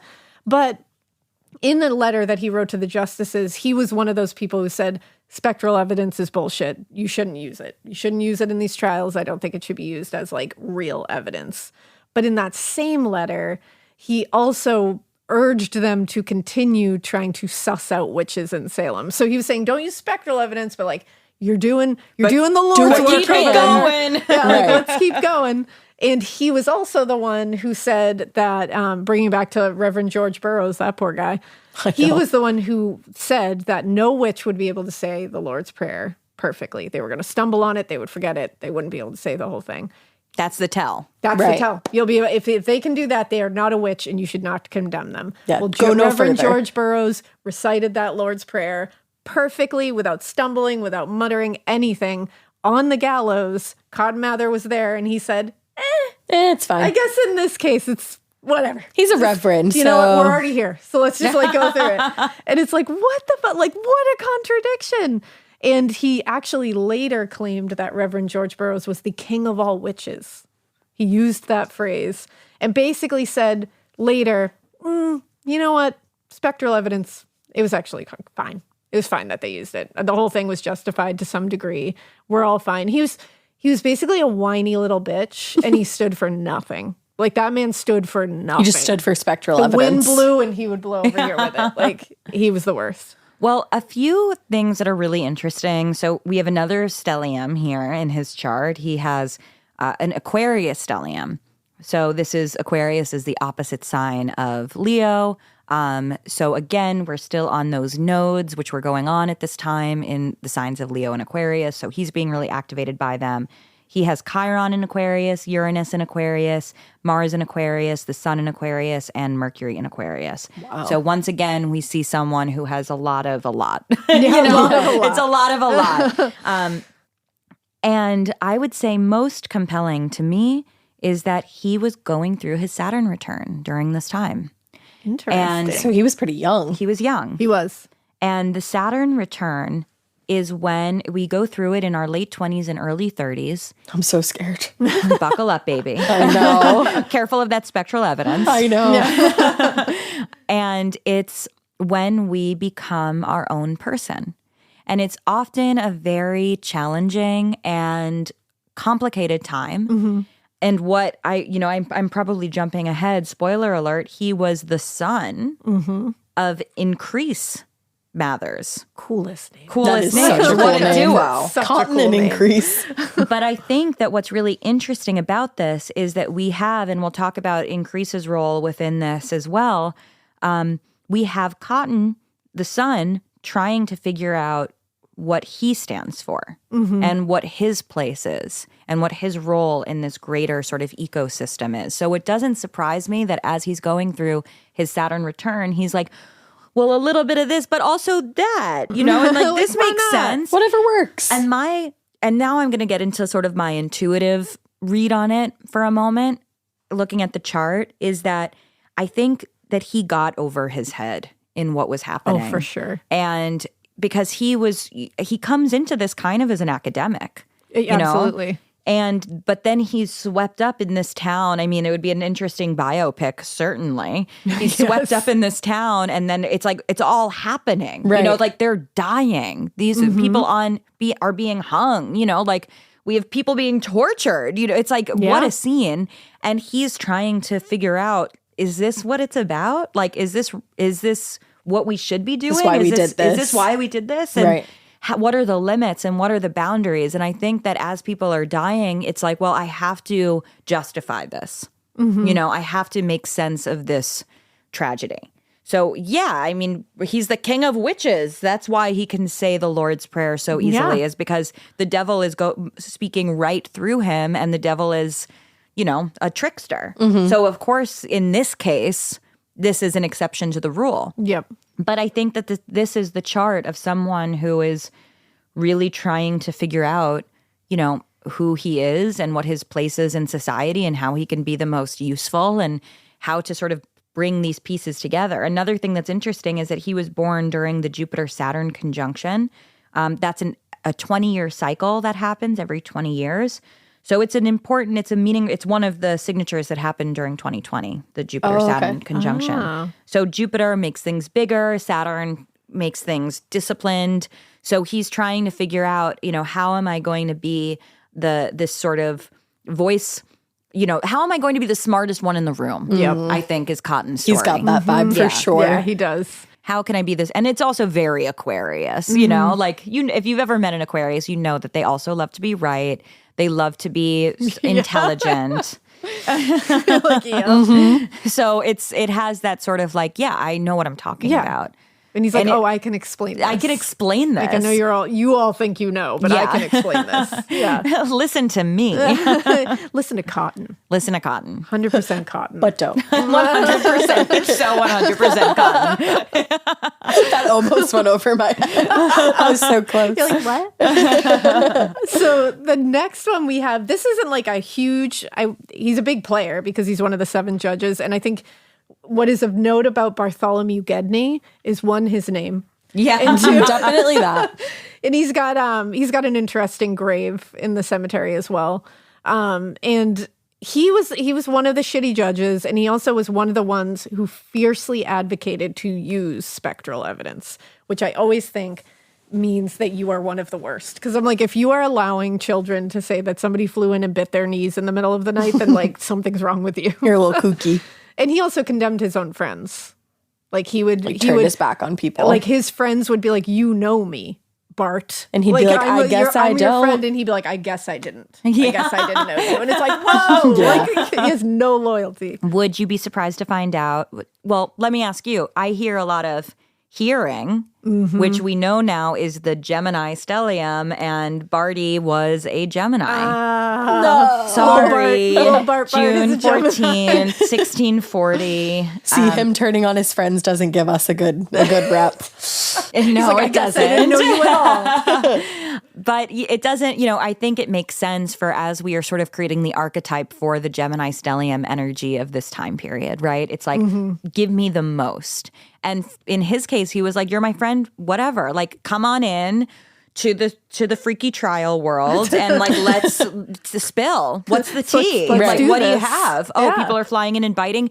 Interesting. I love that. Love that. Yeah, I mean, honestly, it was like the wackier, the better. And I think that that's why he was into spectral evidence, is because he liked the sort of the entertainment of it. That makes sense for Makes Bart. a lot of sense. I feel that for Bart. I love entertainment, so I get it. Bart was just here for the lulls. Like, he was just like, Same. this is interesting. Like, why not? Yeah, it was too, like, Bart. go on. Yeah, he's like, They please flew in, tell and me then more. what happened? It would be interesting to read his entries in this giant Bible, because it's probably like, and then he said that this happened. But wait, let me tell you more. Yeah, like, wait. exactly. You'll never believe this one. And I think that's sort of like, one of the overarching lessons around this was that actually it turns out morality is a good thing, right? It It's good certainly is. when you know someone's character, that actually should be considered when you are Absolutely. bringing them in and to an accusation, That's right? why we have character witnesses. Right. It's important know? to understand who someone is, but in this trial, all of that was out the window because it was really just the hearsay. Yeah, people were accusing their own spouses. Right, and that was being So sick. that was being regarded. It was being taken into more regard than someone's character. Yeah, and someone you've known Forever, right. Well, one of the worst ones, I would say, is definitely the Corwin family. Yeah, they popped off. A lot of people know the witch house in Salem. That's the Jonathan Corwin house. He actually, there was so many quote unquote witches being brought in to be examined during this time, because they're picking everybody. We hear about the ones who died at the gallows, but there's so many who died in jail. There's so many who were put in jail and somehow got out of it. But there's a lot of victims here. So many people were being accused that he opened up, he's so friendly and loving and cozy. So accommodating. He opened up his home and said, "Oh, I can conduct examinations in here since I know we're So gracious. We're so busy. Like, I'm here to help." And there's some like crazy stories about him in that house. And he would also undertake the examinations himself, which is a whole different vibe. Very pervy energy. Very Super pervy pervy energy. Like, I don't like it. The energy in that house is messed up. It's gnarly. Yeah, it's dark energy. And a lot of his family was embroiled in the whole accusing process. A lot of his children were quote unquote afflicted at times. So that was a whole thing. And he never apologized for his role in the trials either. He was one of the ones that stood by and said, "Nope, it was right." What's interesting is that as we're talking about this, there's what I'm sort of noting is that as you're mentioning these different judges who never apologized, it's a lot of fixed signs. So we met the Leo. Stubborn. Yeah, we met the Aquarius, and here we have the Scorpio. So we have another stellium here with Jonathan Corwin. This one is in Scorpio. So we have Uranus in Scorpio. We have the North Node in Scorpio, Mercury in Scorpio, the Sun in Scorpio, and Neptune in Scorpio. So again, a stellium is a lot. Now, we haven't talked about Scorpio a lot, which I think it would be surprising for a lot of people, because Scorpio is the zodiac sign that is so witchy and so sort of associated with the occult and sort of underworld things. It's signified through Pluto, which we have talked about, but Scorpio has been sort of low-key in the background throughout most of these charts, which is interesting, and it does show me that, again, this whole trial was more of the Gemini information, like I want to collect the knowledge, than it was the Scorpio, like, ooh, like, let me get into the sort of the mysteries of it. Yeah. But in the case of Jonathan Corwin's chart, he was about that. He wanted to get up in there. wanted And the I don't want to, messiness. I'm not typecasting all Scorpios as being perverts, but it is a little pervy. It is This is very associated. No, it definitely is. It is associated with like the genitals and like the private parts and sex and So when you put all it of in that. this scenario, So in it's the like- context of this, this is probably someone who was being a little gross, Little a pervy. little sexually deviant Yeah. around this, and using this as an opportunity to like, Examine Make that Examine. easier. Yeah. Gross. Which I definitely think was a thing. Absolutely. Oh, gross, Jonathan. Well, moving Gross, on from Jonathan. him. Well, and we're staying in the family to his Oh, nephew, goody. which I think is one of the worst in the whole thing. George Corwin. He has an interesting birthday too. His birthday is February 26th, 1666. Scary. Right. So he has the 666 in there, and he's talking about everybody else being satanic. Come I'm like, on. check your birth year, my friend. Check your birth. He was compensating. So he was only 25 years old, which blows my mind That's at this wild. point, because I'm like, you're a baby. Yeah. Like, you're a baby. Shut up. Go Not even figure out at- your life. Not even at the Saturn Like, return. what are you Right. doing? Like, ruining everyone's life. He was the high sheriff during the witch trials. He was also the nephew of Jonathan Corwin. So that family That's blood bad. runs deep. He was known very much. He was very aggressive. He confiscated a lot of shit from people when he would arrest them. Like, that was his favorite thing to do, was just steal all your shit when he arrested you. It was like a treasure hunt for him. Yeah, and it was like, there was certain, like, this was part of the time period too, where, like, you know, they would confiscate things from you when they arrested you to pay for your jail sentence, essentially, in your trial. They could confiscate your land, all that, but he would do it willy-nilly. Like, he was known to just steal everybody's stuff. He was there for a lot of the executions. He was there when Bridget Bishop, the first victim, was hanged. And she was forced to climb a ladder when she was hanged. It was just like a different thing. He was the one who kicked the ladder out from underneath her. He then left her body in a rock crevice after that, just threw her in a rock crevice and just left. As an See you example. later, just as an example. What's also interesting is he left her body in that rock crevice at the site, and then he had to write out a report for this, and he crossed out the words "buried in place" when he did this, which is like snaky. Yeah, that's Like weird. he literally intentionally was like, I'm going to leave out what I actually did. I'm just going to cross it out. And I was like, that is so shady. It Yeah, is. very shady. Yeah, and he is infamous for being the one that tortured Giles Corey with weight until he was crushed to death. At one point, we covered this when we talked about the witch trials. Giles Corey it was like 2 days of him being pressed to death. So at one point, the weight was so severe that his tongue protruded out of his mouth just on weight alone. Right. And it was George Corwin who grabbed a walking stick from somebody who was watching this whole thing. Because remember, people would just watch this. With, like, they would just popcorn watch and this shit. man be pressed to death this old man be pressed to death for 2 days. Grabbed someone's walking stick and poked his tongue back in his mouth with it. Which to me is like ruthless as fuck. Like, Yeah, that's like just serial killer vibes. Yeah. Yeah, totally. Yeah. But Giles Corey, as we know, did not enter a plea. He said, fuck y'all. And he didn't do it. And instead, he cursed George Corwin and all of Salem. Which worked. And he cursed so that we have seen. So George Corwin died of a heart attack at age 30, 5 years after this. And since 1692, Salem sheriffs have all died of heart conditions at very early ages or suffered from heart conditions at very early ages. And it only stopped after they moved the sheriff's department from the old jail. Right. Because before it was overlooking the... Yeah, it was like Was it the overlooking burial grounds? I believe, I'm not positive about that, but it was, I just know that it was Cahill is one of the sources that is his book is really good about this. He mentioned, he was one of the sheriffs, he mentioned that he suffered from heart issues when he was sheriff. And he's like, it is a curse. Like, It's no for one real, can- for real. And George Corwin had taken so much stuff from people when he was arresting them that a lien was actually placed on his body when he died, that it was not released back to his family to be buried until his family paid for his shit that They he had said, taken. back at ya. So he got his in the end for sure. But he's one of the worst. I So would say. what's he all about? So, it's interesting because he, is a Pisces. And I think that would really surprise people because usually Pisces are considered to be, sort of like harmless, mystic, Feeling. sensitive, emotional, intense people. But in this case, this is why you have sort of, you really shouldn't be stereotyping the signs because there's so much dimensionality to them. He was born with the sun conjunct Jupiter in his chart. And we've talked about Jupiter making anything bigger and more expansive and sort of like larger than life. So the sun and Jupiter were in Pisces when he was born. And as we'll remember, during the Salem Witch Trials, Neptune was in Pisces. So it was almost like he was operating in this fantasy land himself.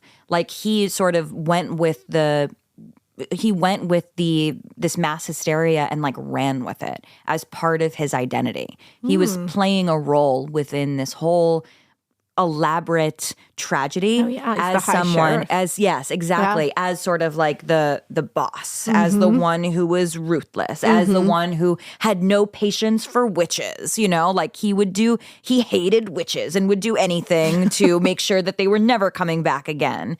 And it was also, it's interesting that he was pre-Saturn return. Right. To me, that also is very compelling. Yeah. It really shows that he was also trying to prove his manhood, Who he was. And there was this heavy compensating for being so young and having so much power. And it almost feels like it's a higher octave of how the girls were behaving at that time, It's like when you're that young and you have so much power and you're responsible for such brutality, it's like you have to kind of go all in. Yeah. You obviously don't have to, and you shouldn't. Listeners, like, please don't go all in. But commit when they're going to do it. He committed to that role that he was playing.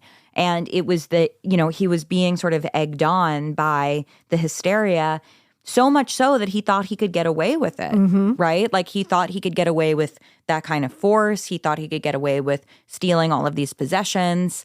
And obviously so young that didn't realize, like, actually, no. I'm going to get mine. When you die young from this heart condition after this curse, because you were so bad that you have a curse on you now, that you're not even going to be regarded, there's going to be a lien on your body because people are going to recognize that you were a shithead. Yeah. They're going to be like, we're not even giving your body to your family. Yes. Right.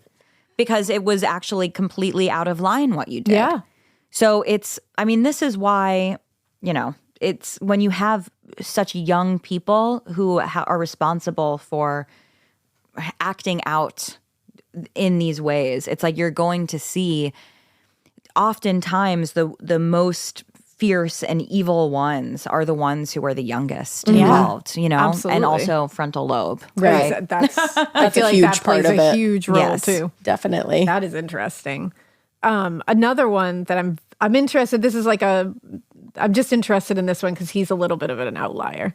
Samuel Sewall. So he was a judge. He was one of the ones that later publicly apologized. He even called for a day of fasting and penance for reparation of what happened. And he himself observed that day privately for the rest of his life. Like he was very much I thought I was doing what was right. I did not do what was right. I'm so sorry. And it was literally like, he was like, I know that wasn't right. I thought it was right at the time. Right. Yeah, and he's an Aries. We haven't talked about Aries yet.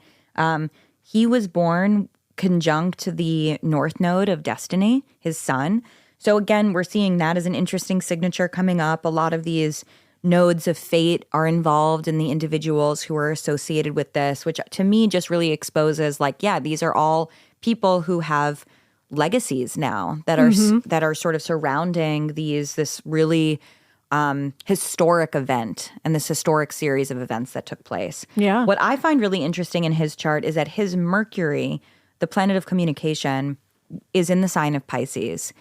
Again, we were talking about Neptune, the planet of illusion and delusion, being in Pisces. So at the time of these trials, the way that he was thinking, Mercury rules communication, it rules our mind, the way that we process information, was being really heavily influenced by this Neptunian fantasy world. So it's like, as this was going on and people were presenting all of this freaky spectral evidence, he was like, I guess so. Yeah. I guess it's real. I guess everybody's buying this. So. I guess these girls are coming in talking about people flying in through windows. Like, whew, Something to it. Something like, to this is it. spooky. Something We're weird. just gonna go with it. And then after that transit had lifted, after he was no longer, as time went on and he had perspective and there was distance from what took place, as the chart sort of separated and opened up, as we saw, he then had more perspective to be like, whoa, I was under a spell. Yeah. And I think that he would have said something quite like that he himself was hypnotized by what had happened. Yeah. That like the real spell was happening in the judicial system. Right. And not Exactly. I mean, it's so interesting because with all of these, we see the story of of spells and witches and of persecution, and it's just all sort of not what they thought it was, but it's all there. You know, the underbelly was being exposed, but it wasn't Rebecca Nurse. Right. You know? Yeah. It was them. It was themselves. It was the whole society. And he proved it with privately doing that day of reparations, because he felt so guilty. He had guilt for the rest of his life. And he's one of the only ones who would admit that. Right. And he's the only Aries. And he's the only Aries. Yeah. That's interesting. Is Aries a fixed sign? No, it is not. It's a cardinal sign. So that's interesting that he's the one not a fixed sign, and he can actually admit that he was wrong, where the fixed signs could not. Well, what's interesting is, my girl, not my girl. Let me rephrase that. But Anne, who I think we all need a fresh perspective on, has her moon in Aries.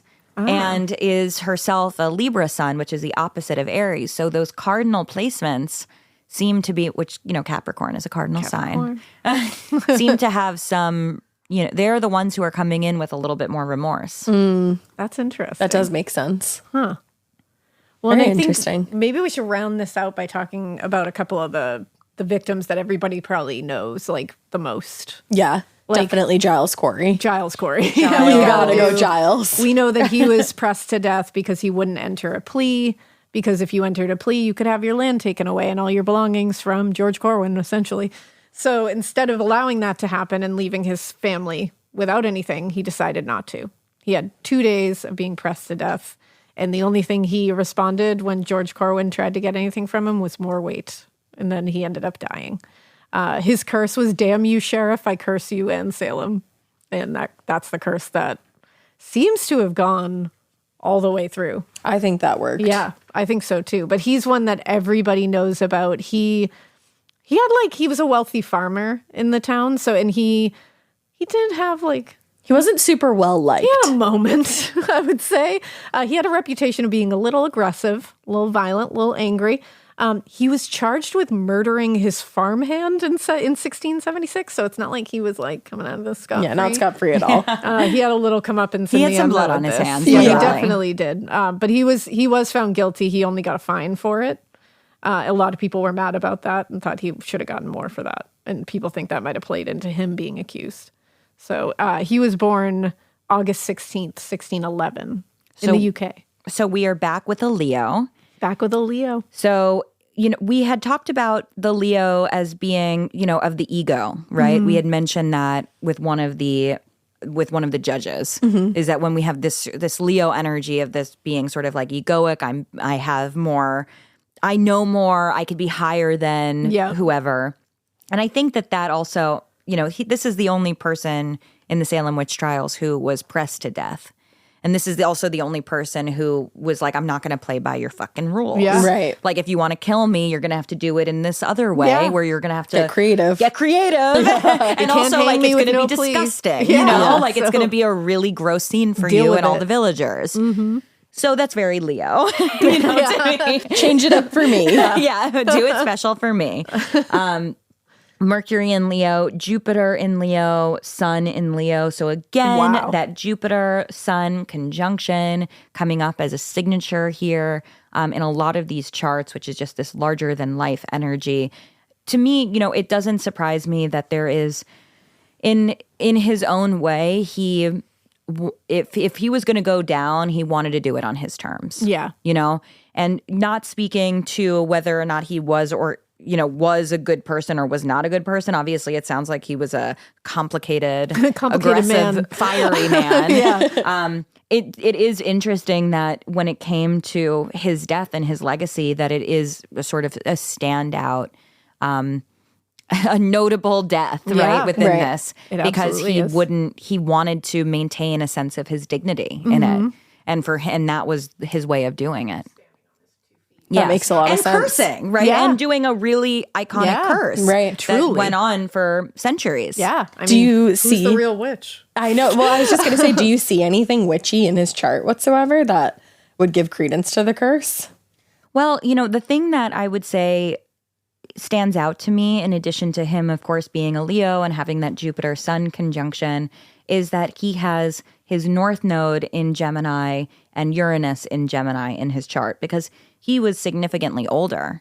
He was 80s. Yeah, he was a lot older. So he was going through his Uranus return at that time, which happens if you live long enough. If you get into your 80s, you go through your Uranus return, which happens at 84. And he was 81. He was just a few years shy of his exact Uranus return.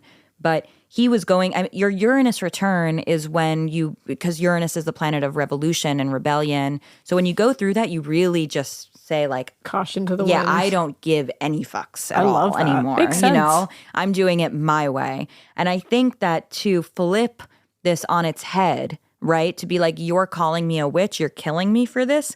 I'm going to curse you. Why don't I show you what a witch is? I'll show you. Like there's something so sassy about and that. so poetic. Something poetic, vindictive, powerful. It's sort of reclaiming one's agency. Yeah. And I personally think that anyone can put a curse on someone. You know, I don't think you have to be a witch to do curses. No. I think that it's just your intention and where you sort of apply it. In this case, it sounds like it was a very well-warranted time for a curse. Mm-hmm. It's a very specific curse, too. He's like, well-deserved curse. Yeah, truly.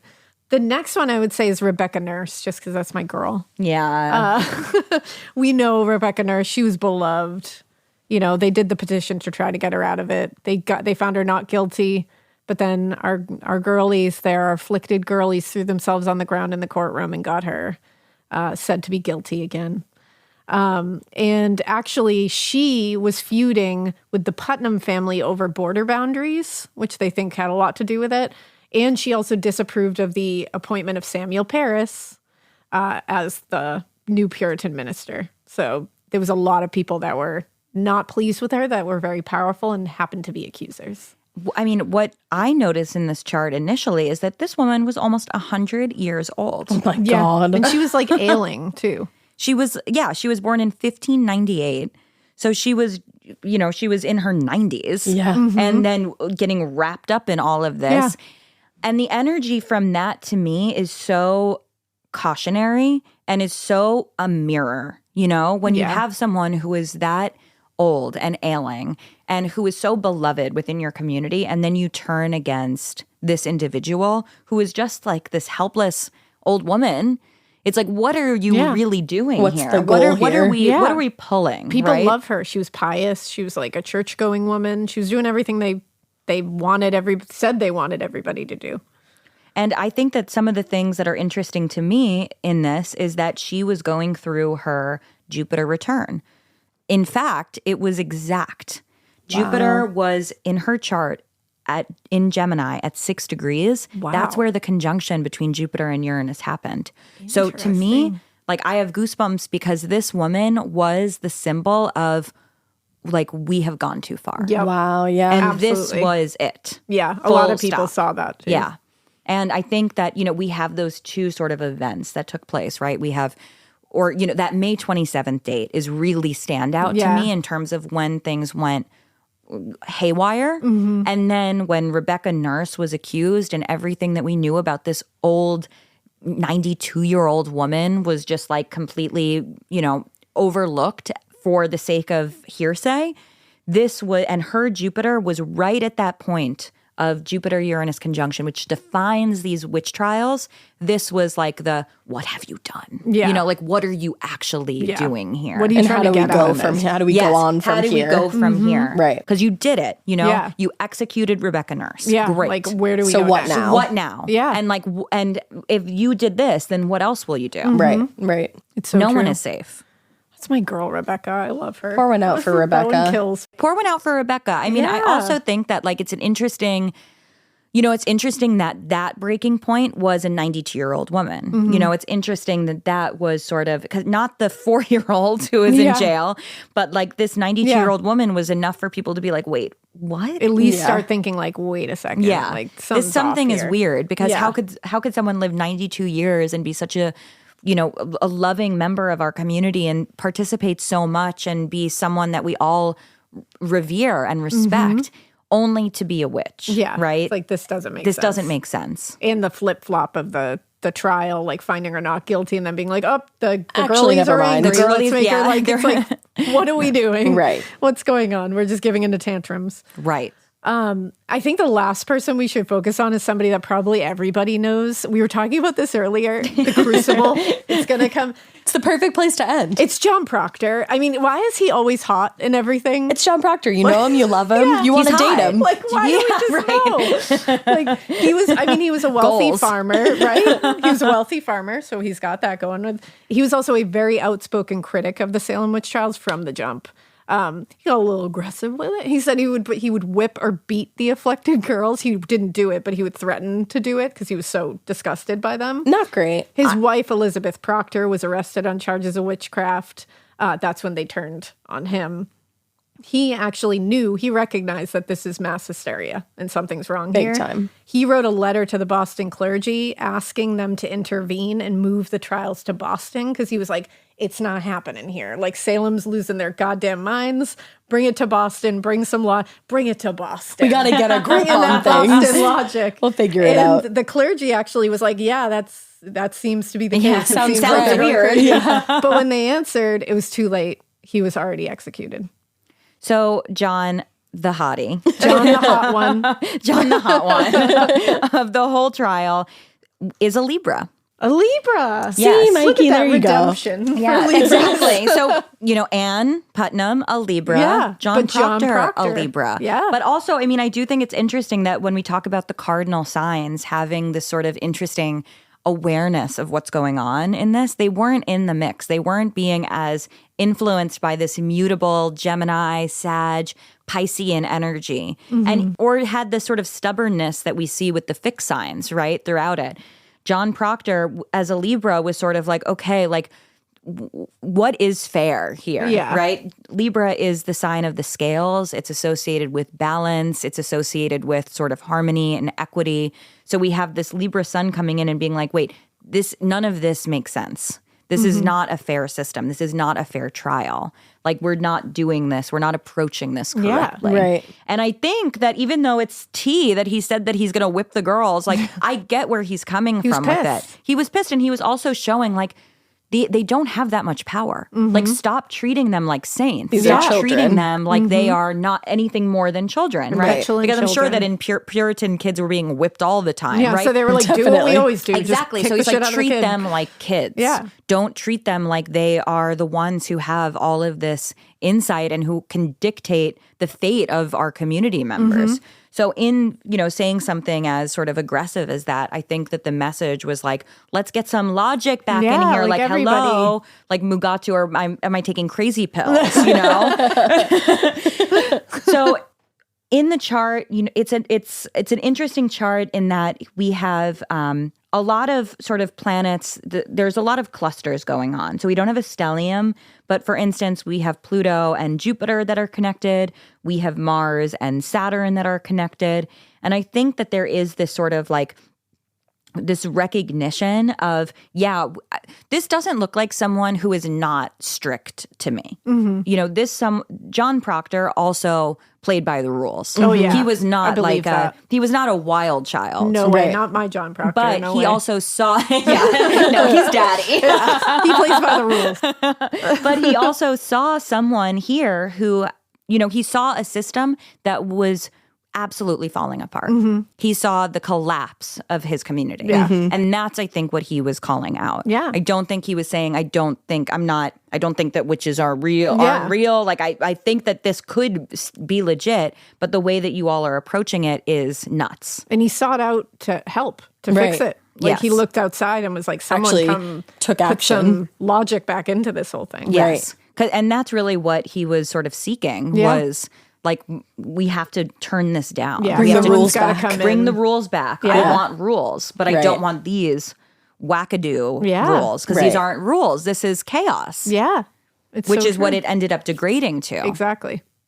Wow. Wow. So no wonder he's hot. So no wonder he's always hot in all the things. Exactly. It's just like canon. You have to make him hot in everything. Yeah, you that he's in. do. Yeah. It's so funny. It's the way it is. This was fascinating. I could do this for like 18 hours. Like, I could just sit 100%. here and be like, and what about this person? Yeah, I mean it's so interesting, and I think that to bring it back to how we started, like all of these planets and all of these different placements didn't necessarily need to manifest like this. No. Right. But it's interesting to have the storyline and to know, who these individuals were, what these events were, how did this all take shape, and then how did the planets support that, know, and like how were they leaning into these different attributes? Yeah. What mechanisms were and there often to send the them in worst certain ways. versions of them. Right. It's so true. And now with the sky looking so similar, what can we do now? I was going to say, everybody's got to everybody hold on tight and make good choices. Yeah, exactly. And I think that it's such a cautionary tale, and it continues to be a cautionary tale of mob mentality. Yes. Oh, yeah. Big time. Always. And what to do. And we constantly are battling this. We're constantly battling like mass cancellations of people and just like, all rumors and social media. The swirling of social media. And to me, it's like, yeah, of course, Jupiter is in Gemini. Yeah, Of it makes course, sense. we have to navigate the same types of conditions. Wow. It's just that we're approaching it, we have different In a tools. different age. Yeah, in a different age. That makes so much sense. Instead of just meeting by the town water pit. You're meeting on social media. Right, exactly. Talking about someone. Right. But like a mass cancellation without any evidence to back it up, to me feels Very like similar. watching, Giles Corey get pressed. Yeah, exactly. It feels really exactly does. like that. And who's sticking the tongue back in the mouth? Yeah. Like, don't be disgusting. Yeah, Yeah. don't be that person. Check sticking yourself. the tongue back in the mouth. Yes, don't be and George stealing his Corwin. shit. Don't Never do be a that. George Corwin. Don't That's do the moral that. of this story. Never Never be a be George that. Corwin. Yeah. Maybe be somewhat of a Giles Proctor. Or not. I Giles just morphed Proctor. them together. Yeah. Be your own character. Exactly. Be the good parts of There you Giles go. and the good parts of John. I meant to do that. I felt it. That was on purpose. It was. It was. Make up your own name. Be Be your own self. Be Cotton Increase Mather. How about that? I like it. No, this was so much fun. I want to do this again with you. It was Yes. amazing. Anytime. Oh, this was so Anytime. fun. Thank you. You're a resident weirdo astrologer. Oh my God, Yes. yay. You're hired. For everybody else listening, tell us where we can find your new show, Horoscope Weekly. So check out my new show, Horoscope Weekly. It's out every Monday, and we get into what is going on that week. And maybe we'll touch on 1692 as well. You Hell never yeah. know. Awesome. And you can listen wherever you listen to your podcasts. Amazing. Yay, I'm listening. Oh, Like, I'm listening I'm so immediately. excited. I'm getting in the car and listening on my way Yes, home. Immediately. And where can we follow you on socials and find all your books? I am at Aliza Kelly everywhere. That's AlizaKelly. And you can find my books wherever you find books. Great. Oh, yeah. Go get books. Wherever you read. Go find all the books. Go get the books. Amazing. Well, guys, we hope you keep listening and And we hope you keep it. weird, but not so weird as everybody else in the Salem Witch Trials. Don't be George Corwin. No. Don't be George do that. Corwin. Or Jonathan, really. Yeah, and don't be Giles Corey, I guess. Or no, Giles Proctor. See, now I'm wrong. I gotta go, I gotta go, guys. Be your own person. okay? Exactly. Be your own person. Goodbye.